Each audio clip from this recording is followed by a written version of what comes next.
পত্নীক প্ৰতিনিধিত্ব কৰি কাৰ্যালয়লৈ আহিব নোৱাৰিব স্বামী।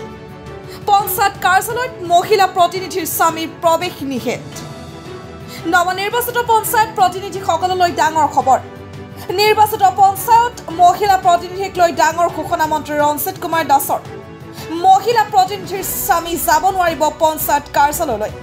মহিলা প্ৰতিনিধিৰ স্বামী যাব নোৱাৰিব পঞ্চায়ত কাৰ্যালয়লৈ। পঞ্চায়ত প্ৰতিনিধিৰ স্বামী কাৰ্যালয়লৈ যোৱা নিষিদ্ধ।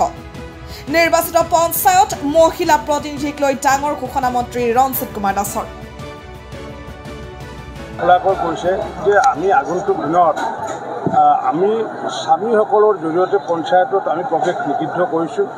কাৰণ কিয় আমি এই বজালী জিলাতে মই দেখিছোঁ যে এগৰাকী প্ৰাৰ্থীৰ স্বামীয়ে তেওঁ নিজে ব্লকত দিনটো বহি থকাৰ কাৰণে সেইগৰাকী মহিলা হাৰিবলগীয়া হৈছে। গতিকে আমি এইটো আহ্বান জনাইছোঁ আমাৰ প্ৰতিনিধিসকলক যে তেওঁলোকৰ স্বামীক যাতে আমাৰ কাৰ্যালয়লৈ যাতে প্ৰেৰণ নকৰে। আজি দুজন স্বামীক পঠাই দিছিলে, আমি সেই দুজন স্বামীক যাক পঠাই দিছিলে আমি তেওঁলোকক গামোচা প্ৰদান কৰা নাই।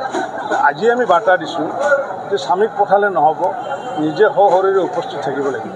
আৰু আজি আয়ুক্ত ডাঙৰীয়াই খোলাকৈ কৈছে যে আমি আগন্তুক দিনত আমি স্বামীসকলৰ জৰিয়তে পঞ্চায়তত আমি প্ৰৱেশ নিষিদ্ধ কৰিছোঁ।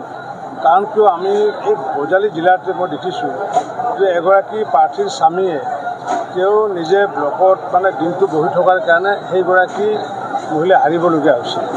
গতিকে আমি এইটো আহ্বান জনাইছোঁ আমাৰ প্ৰতিনিধিসকলক যে তেওঁলোকৰ স্বামীক যাতে আমাৰ কাৰ্যালয়লৈ যাতে প্ৰেৰণ নকৰে।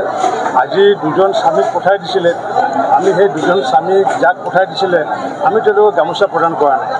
আজি আমি বাৰ্তা দিছোঁ যে স্বামীক পঠালে নহ'ব,